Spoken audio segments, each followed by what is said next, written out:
E aí eu queria aqui apresentar os elementos dessa parábola para que a gente conseguisse entender certinho cada um deles. Então o primeiro que nós temos aqui é o reino, que ele fala, o reino dos céus. Que reino é esse? A gente está falando aqui do reino vindouro de Deus aqui na terra, onde os salvos reinará junto com Jesus aqui. Então está fazendo a alusão aqui a Apocalipse 21, que a gente vai estar lendo um pouquinho mais para frente. Quem é o noivo? Igual a Jesus Cristo. As 10 virgens são todos os cristãos, os que creem de verdade e os que apenas se dizem cristão. A gente está falando da igreja visível, tá? O que essas 10 virgens representam? Representa essa igreja visível. E o que é essa igreja visível? São 100% das pessoas que se dizem amar a Deus, mas que nós não temos 100% dessas pessoas que de fato amam a Deus. E a vinda de Jesus vai nos revelar justamente isso. Quem vai fazer parte de cada grupo? Dos salvos ou dos não salvos? Amém? E aí nós temos as 5 virgens prudentes. São os que vivem o evangelho, se arrependeram e creem verdadeiramente, amém? Em Cristo. E nós temos as 5 virgens imprudentes. Conhecem o evangelho, mas não mudam de vida, não nasceram de novo, não pensam nas consequências do que fazem. Entende? Então essas virgens aqui, eu fico tentando pensar o seguinte: de alguma forma, elas não pensaram nas consequências, essas imprudentes, ao ponto que as prudentes se prepararam, e talvez no momento da preparação, elas olharam e falaram assim: vai dar tempo, não vou levar uma outra vasilha, não vai combinar com o meu vestido, eu vou assim mesmo, por que eu vou ter mais trabalho? Sem pensar nas consequências, entende? Então, faz parte aqui desse contexto. E aí a gente tem a festa de casamento, que é igual às bodas do Cordeiro, que em Apocalipse 19:1 vai dizer o seguinte: é uma grande multidão no céu louvando a Deus. Isso representa a festa no céu, a festa das bodas do Cordeiro. Traz a ideia daquele que se sacrificou pela noiva. Ele morreu em favor dessa noiva. Representa o encontro de todos nós, que somos a igreja de Cristo, com o Senhor Jesus. E por fim, a gente tem o azeite, que representa aqui o Espírito Santo de Deus. E para reforçar, eu trouxe aqui um versículo que está em Efésios 1:4, que diz o seguinte: tendo nele também crido, em quem? Em Cristo, receberam o selo do Espírito Santo da promessa. O Espírito é o penhor da nossa herança, até o resgate da sua propriedade, em louvor da sua glória. Então as lamparinas acesas, a parábola diz que eles caminharam em direção a Jesus. Em direção ao noivo. Assim como o Espírito de Deus nos guia na presença de Cristo também. Elas caminharam em direção ao noivo. Isso mostra uma intencionalidade do Espírito Santo de Deus em nos orientar, de ser também o nosso combustível que nos faz permanecer em Cristo. Se deixarmos de ter o azeite na lamparina, a gente não vai ter o fogo. Ele vai se apagar. E apagando esse fogo, a gente vai ficar fora. A gente vai ficar fora das bodas. E a gente vai perder algo tão precioso que é um casamento. Então você imagina, por uma imprudência como essa, perder uma cerimônia tão importante como essa, para aquele contexto. Então é isso que Jesus está tentando mostrar. Porque o casamento, depois de Deus na cultura judaica, é o ato mais sagrado. Entende? Então assim, Jesus está tentando trazer essa situação para poder nos mostrar a importância daquilo. E aí então a gente tem as virgens prudentes. Elas não foram pegas de surpresa quando o noivo chegou. Elas dormiram, mas não foram surpreendidas. É diferente. Porque tinha trazido óleo. Elas exerceram sabedoria. Elas descansaram no Senhor. E elas não se assustaram quando chegou a hora. Por quê? Elas estavam preparadas. E sabe o que é interessante? Diferente de mim lá, né? Quando eu estava de sentinela, que eu era surpreendido pelo tenente quando eu estava dormindo, e eu me assustava, aqui elas não se assustaram. Eu acho interessante essa questão do anúncio, né, que é falado aqui, né? Eis o noivo, saiam para fora. A gente vê em Mateus 24 também, no versículo 27 e 30, que diz o seguinte: porque assim como o relâmpago sai do oriente e brilha até o ocidente, assim será a vinda do Filho do Homem. Então aparecerá no céu o sinal do Filho do Homem.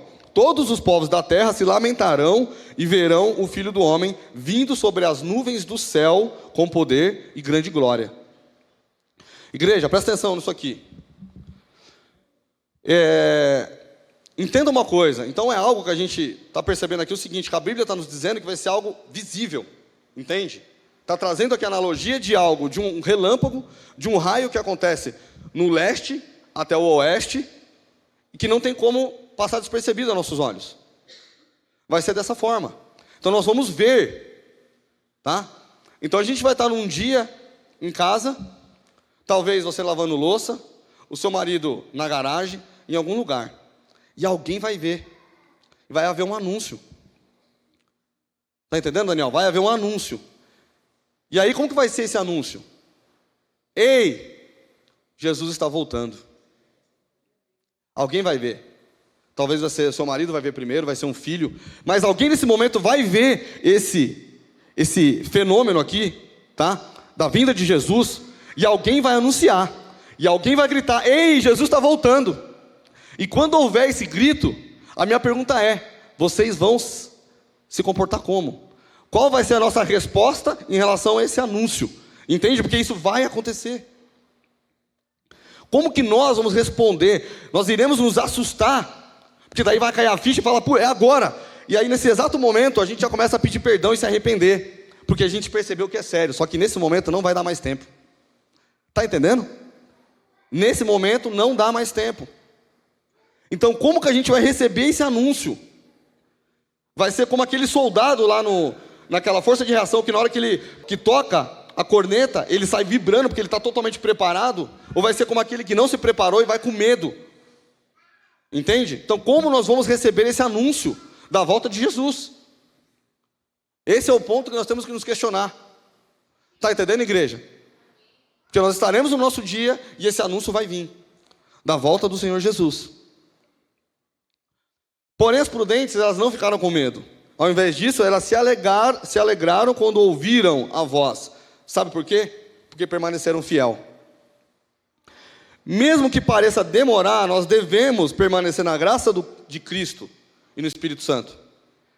Quem tem a vida dedicada a Deus não precisa temer o fim, porque vai estar pronto, de consciência limpa. Quando Jesus cegar, sua entrada no céu está garantida. Entende?